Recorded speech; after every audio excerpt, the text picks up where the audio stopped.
तो सबसे पहले लाइफ प्रोसेस का जो पहला क्लास हुआ था, तो उसमें से हम उन सारे बिंदुओं को उठाए जो आपका जैव प्रक्रम आखिर क्यों आवश्यक है और ये कैसे हो रहा है, और जैव प्रक्रम होते रहे इसके लिए किसकी आवश्यकता थी, यहां तक हम लोग पहुंचे थे। यानी पोषण, तो पोषण, अब पेड़ पौधों में पोषण कैसे हो, अगर थोड़ा सा कंफ्यूजन होगा तो आप लाइफ प्रोसेस का फर्स्ट पार्ट देखिएगा, सारा कुछ क्लियर हो जाएगा। उन्हीं बातों को फिर दोहराना समय टेकिंग है। तो आज जो हमारा आगे से क्लास चलेगा इसमें है कि ये पोषण पौधों में कैसे हो रहा है। देखिए, पोषण की 3 विधियां जो हम स्वपोषण और परपोषण बताए थे, 2 विधि। तो स्वपोषण में निश्चित तौर पे आपके सामने सिर्फ एक नाम आएगा, वो क्या आएगा? पेड़ पौधा। हरे पेड़ पौधा ही ना पोषण कर रहा है। ऐसा नहीं कि पेड़ पौधा सिर्फ हरे होते हैं, कुछ हरे नहीं भी हैं, या तो वो क्या है, परिजीवी हैं। जैसे तुम बड़ा सुंदर सा नाम सुना होगा अमरवेल का, सुना है?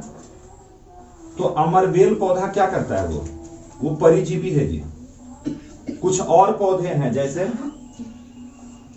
कुछ और पौधे हैं जो क्या करते हैं, जैसे गले सड़े चीजों को क्या करते हैं, उसको भोजन के रूप में यूज करते हैं, जैसे गोबर छत्ता, कवक का नाम सुना होगा।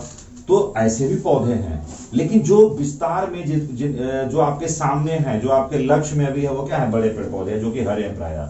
और हरे पेड़ पौधे क्या करते हैं? भोजन बनाते हैं। तो हरे पेड़ पौधे भोजन बनाते हैं, तो आप निश्चित तौर पे बचपन से ही पढ़ते आ रहे होंगे एक प्रक्रिया, हरे पेड़ पौधा भोजन कैसे बनाते हैं? फोटोसिंथेसिस, प्रकाश संश्लेषण। तो अब प्रकाश संश्लेषण की प्रक्रिया, ठीक है, हम मोटे तौर पे ऊपर जानते हैं, सूर्य प्रकाश चाहिए, पर्णहरित चाहिए, कार्बन डाइऑक्साइड चाहिए, जल चाहिए, बन गया। थोड़ा सा डीप जाएंगे इसमें, थोड़ा सा डीप जाने की आवश्यकता है कि एक्चुअली में प्रकाश संश्लेषण में होता क्या है। ये तो तय है कि प्रकाश संश्लेषण की प्रक्रिया, सारी इंटायर प्रक्रिया कहां हो रही है? पत्तियों में। तो पत्तियों में ऐसा क्या कुछ है, तो हम 1-2 इसमें उदाहरण भी लेंगे कि आखिर किनके वजह से प्रकाश संश्लेषण हो रहा है। तो इसमें से जो सबसे पहला बात है कि प्रकाश संश्लेषण की प्रक्रिया के दौरान एक्चुअली में क्या हो रहा है कि देखिए, सबसे पहले क्या है कि ये 6 CO2 कार्बन डाइऑक्साइड लेता है ना, प्लस 12 H2O कार्बन डाइऑक्साइड और जल। अब देखिए, सबसे पहले इसको उत्प्रेरित कौन करता है, किसके किसके कारण से यह प्रतिक्रिया हो रहा है। तो हम बताए थे केमिस्ट्री में कि जो उत्प्रेरक, जिनके कारण यह प्रतिक्रिया कोई भी संपन्न हो पाता है, उसको हम तीर पे लिखते हैं, याद आ रहा होगा। तो यहां पर सारा इंफॉर्मेशन हम देंगे। तो क्या है, देखिए, सूर्य प्रकाश भी यहां चाहिए। क्या चाहिए? सूर्य प्रकाश भी। और क्या है यहां? पर्णहरित। और क्या है? सूर्य प्रकाश और पर्ण, यानी क्लोरोफिल आप कह सकते हैं इसको। क्या कह सकते हैं? क्लोरोफिल। ये क्लोरोफिल की मौजूदगी में क्या बना देगा? देखिए, C6H12O6 जो कि ग्लूकोज जिसको कहते हैं, और प्लस क्या है? 6O2, और क्या बनाएगा? 6H2O।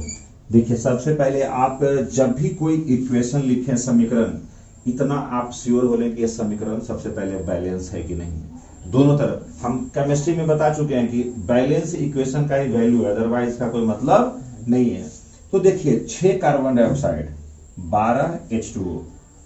अब देखिए, किसकी कितनी संख्या थी? 6 CO2 था। अब यहां हुआ क्या, देखिए, तो C6 तो आ गया ना, चौथा यहां था ना, O2 कितना था? 6 को गुना किया हुआ है यहां, और देखिए अब यहां भी है।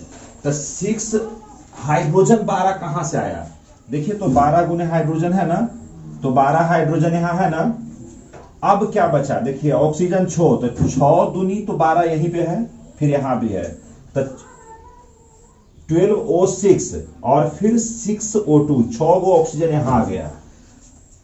ऑक्सीजन और प्लस H2O, देखिए 6H2O, तो 12H2O में 6 गो तो यहां आ गया, फिर आपसे 6H2O यहां गया ना, और 6 गो H2O में फिर देखिए 6 गो कहां रह गया, क्योंकि 6 गो 12 सब में मल्टीप्लाई किया हुआ है जी।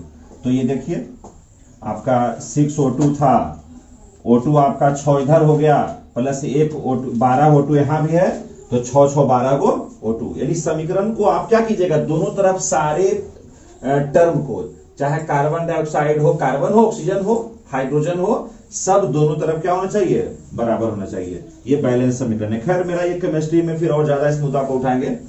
तो ये क्या है, आप क्या किए देखिए, तो प्रकाश संश्लेषण में क्या हुआ, कार्बन डाइऑक्साइड और जल, सूर्य प्रकाश और पर्णहरित की उपस्थिति में क्या बना, ग्लूकोज बना।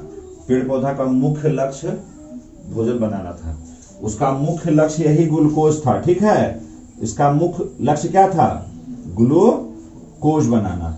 लेकिन कहते हैं कि जो परमार्थी लोग होते हैं, परमार्थी लोग मतलब समझते हो ना, जो दुनिया में एकदम कुछ देने के लिए ही पैदा होते हैं, जैसे हमारे पेड़ पौधे पर्यावरण को देने के सिवा और लेते क्या है। तो देखिए परोपकार में क्या कर लेते हैं, और ये ऑक्सीजन जो आपको मिल रहा है, ये जीवनदायिनी वायु जिससे हम लोग जीवित हैं, ये उसका उपोत्पाद है, यानी बाय प्रोडक्ट कहते हैं उसको। क्या कहते हैं इसको बाय प्रोडक्ट कहते हैं। तो देखिए ये काम तो कर रहा था भोजन बनाने के लिए, इस भोजन पर भी तो हम ही लोग कब्जा करते हैं। पेड़ पौधा जो भोजन बना रहा है, खा रहा है, बदले में फल फूल जितना अन्न दे रहा है वो हम ही ना खा रहे हैं जी। तो इसका तो सब पूरा पार्ट हमारे लिए ही है, पूरे समर्पित है। अगर ये नहीं, पेड़ नहीं तो हम नहीं, ठीक है। तो अब सवाल है कि ये देखिए जल भी रिलीज कर रहा है और ये हमारा ऑक्सीजन भी हमको दे रहा है। तो खैर पेड़ पौधा का आवश्यकता पर्यावरण चैप्टर में हम लोग और विशेष ध्यान देंगे इस पे। तो प्रकाश संश्लेषण का स्थान, अब जो नेक्स्ट सेगमेंट दिख रहा है वो क्या है, प्रकाश संश्लेषण का स्थान क्या है। अभी हम जस्ट बता रहे थे कि पत्तियों में ही सारा कुछ हो रहा है।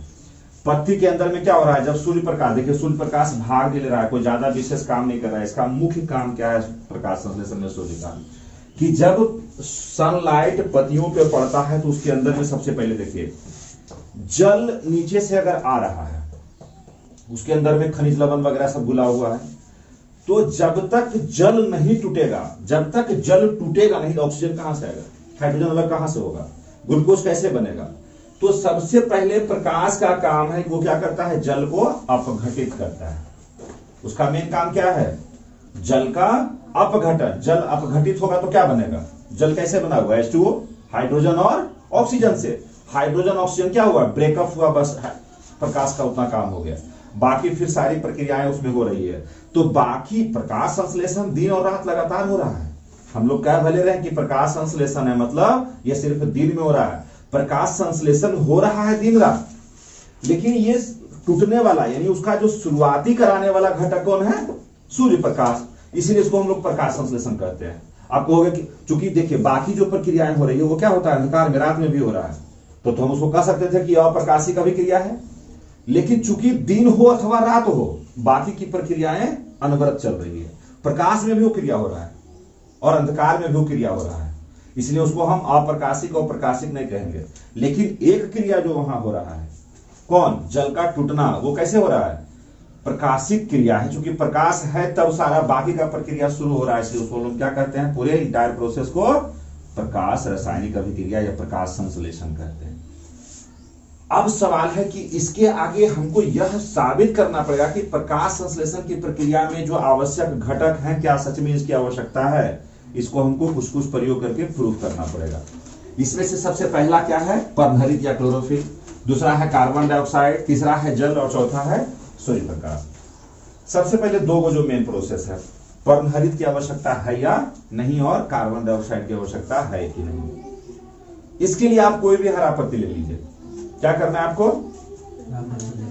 हरा पत्ती ले लेने के उपरांत आप क्या कीजिए कि उसको बढ़िया से स्प्रिट अल्कोहल में क्या कीजिए, पहले उसको खौला दीजिए, ठीक है, उसको पूरा जोर से खौला दीजिए। खौलाने के बाद क्या होता है कि अल्कोहल में जो उसका पर्णहरित है घुल करके अलग हो जाएगा।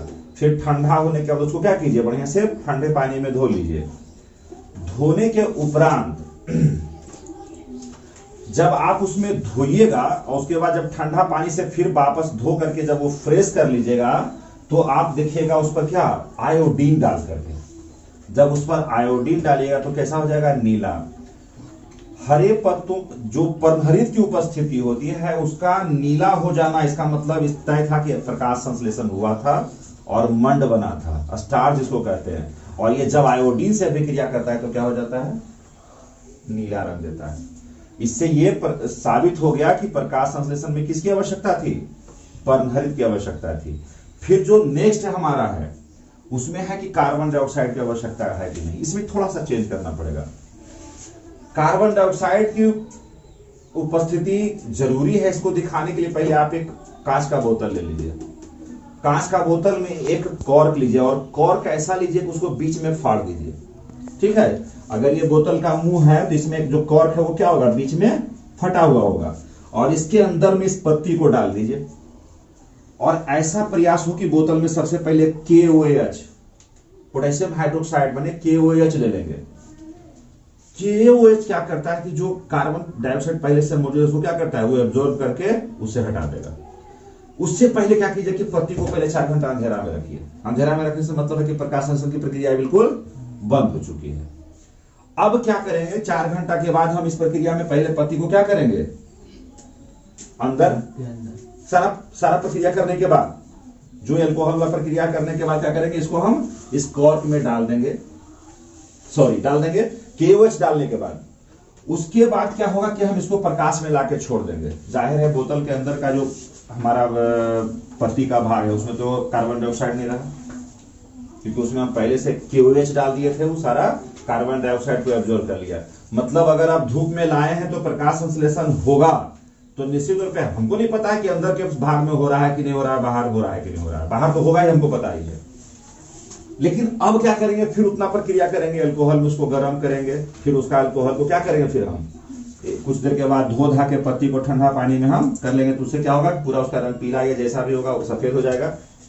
अब ठंडा होने के बाद फिर जब हम आयोडीन उस पर डालते हैं तो देखते हैं कि जो पत्ती बाहर था वो तो नीला हो गया, इसका मतलब वहां मंड बना, स्टार्च बना। लेकिन जो पार्ट बोतल के भीतर रह गया पत्ती, वहां पर क्या हुआ, नीला नहीं हुआ। इसका मतलब वहां स्टार्च का निर्माण नहीं हुआ था। इससे यह साबित होता है कि प्रकाश संश्लेषण में किसकी आवश्यकता थी, कार्बन डाइऑक्साइड की। इस बार कार्बन डाइऑक्साइड का था, प्रकाश का अभी नहीं बताया। अभी हम इससे सबसे पहले किसका बताया, क्लोरोफिल का। दूसरी बार किसका बताया, कार्बन डाइऑक्साइड का। प्रकाश का तो बता ही दिया है कि पर्णहरित, ये जो क्लोरोफिल है यही है। क्लोरोफिल क्या करता है, सूर्य प्रकाश को ट्रैप करता है, और इतना सारा उसको जब ट्रैप करके पकड़ता है तभी जाकर के प्रकाश संश्लेषण की प्रक्रिया होती है। और अगर प्रकाश नहीं मिलेगा तो क्या होगा, तुम जाके अंधेरा में किसी पौधा को, व्यवहारिक जीवन में देखो किसी भी चीज को, क्या घर के अंधेरे में, अब अपवाद है, कुछ मनी प्लांट है, कुछ ऐसे पौधे हैं जो अंधेरा में रखते हैं, तो क्या है कि वो बहुत सरल पौधे हैं, उनका जीवन बड़ा सरल होता है, पानी में भी डाल दीजिए वो अपना जीवित है। तो आप, लेकिन बाकी कोई ऐसा पौधा है जिसको कि आप घर के अंदर भी उसको लगा सकते हैं, उसका सही से होगा विकास, डेवलपमेंट नहीं होगा। तो इसके बाद जल की आवश्यकता वाली है कि जल इसमें कितना आवश्यक है। हम लोग गांव देहात के आदमी हैं, ग्रामीण परिवेश में से हम लोग अनुभवी नहीं हैं, और हमारे वीडियो देखने वाले निश्चित तौर पे बेचारे गांव के ही बच्चे होंगे। हाईटेक बच्चों को कितना समझ में आएगा, क्योंकि उनके लिए एग्जाम्पल हाईटेक होना चाहिए। और मेरा मकसद है कि हम एग्जाम्पल अपने अगल बगल से ऐसा लाएं कि आपको समझ में आ जाए। गौर कीजिए कि अगर आप लोग किसान हैं, खेत में अगर गेहूं बो दिए हैं, गेहूं का समय अभी हाल फिलहाल में खत्म हुआ है, सबको पता भी होगा। गाहे बेगाहे हम लोग खेत पे भी जाते हैं अगर गांव के बच्चे हैं तो क्या होता है कि अगर जब तक हम उसको रेगुलर अगर हम नहीं पटाते हैं तो फसल मेरा क्या ठीक ठाक चलता है कि सूख जाता है। व्यवहारिक जीवन में देखिए, विज्ञान को साइड करके देखिए। दूसरी बात है कि जब भी हम उर्वरक डालते हैं, अगर आप पानी खेत में नहीं डालिए, जाके उर्वरक डाल के आ जाइए, क्या उर्वरक खेत में डालने के बाद खेत उसको एब्जॉर्ब कर लेगा, पेड़ पौधा एब्जॉर्ब कर लेगा, वैसे रखा रह जाएगा, वो मिट्टी में मिल जाएगा, लेकिन उसका यूज पेड़ पौधा नहीं करेगा। यूज भी कब करेगा, जब उसमें आप पटाइएगा उसको, यानी सिंचाई जब कीजिएगा, मतलब जब खेत को हम पटाते हैं तभी उसमें क्या है, जो खनिज लवण या जो कुछ भी पेड़ पौधा को आवश्यक होगा वो पानी में घुलता है, तब जाकर के उसको रूट के जरिए क्या होता है, वो पत्तियों तक पहुंचता है। पत्तियों तक पहुंचने के लिए जो दाब चाहिए, अब देखिए हर एक पेड़ के तना में क्या है, जाइलम और फ्लोएम संवहन बंडल है, जिसको कि हम लोग पहले भी नोमा में देख चुके हैं। तो सबसे पहले क्या होता है, इन्हीं पाइपों के द्वारा, जो जाइलम का पाइप है उसी से पानी जो है खनिज लवण लेकर के कहां तक, सभी पत्तियों तक पहुंचाता है। और वहां पहुंचाने के बाद फिर भोजन बनाता है। भोजन बनने के बाद सारा बना हुआ भोजन को फ्लोएम के द्वारा पौधे के हर एक भाग में उसको पहुंचाया जाता है। तो ये सब क्या है कि हम अपने व्यवहारिक जीवन से जोड़ के देखें कि क्या देखिए पर्णहरित आपको पता नहीं चलेगा। हम लोग थोड़ा सा इसके लिए उदाहरण देना पड़ा हमको बुक से रिलेटेड कि पर्णहरित को हटाना, ये करना, वो करना, हो सकता है इसमें हम पिछड़ जाए। हो सकता है कि हम जो तुम्हारा दूसरा था कार्बन डाइऑक्साइड की उपस्थिति है कि नहीं है, KOH, ये सब हम गांव देहात के बच्चों के लिए थोड़ा सा दुर्लभ भी हो जाए, लेबोरेटरी नहीं है, हो सकता है दिक्कत हो जाए। लेकिन ये सूर्य प्रकाश और आपका जो ये जल की आवश्यकता है, इसको तो आप प्रूव कर सकते हैं, आप रोज देखते हो, हमेशा इससे रूबरू होते हैं। तो ये प्रकाश संश्लेषण के लिए चारों घटक का होना अति आवश्यक है, तभी कोई पेड़ पौधा भोजन बनाता है। तो यानी पौधों में पोषण का फिलहाल इससे ज्यादा और आपको मेरे ख्याल से जरूरत नहीं पड़ेगा।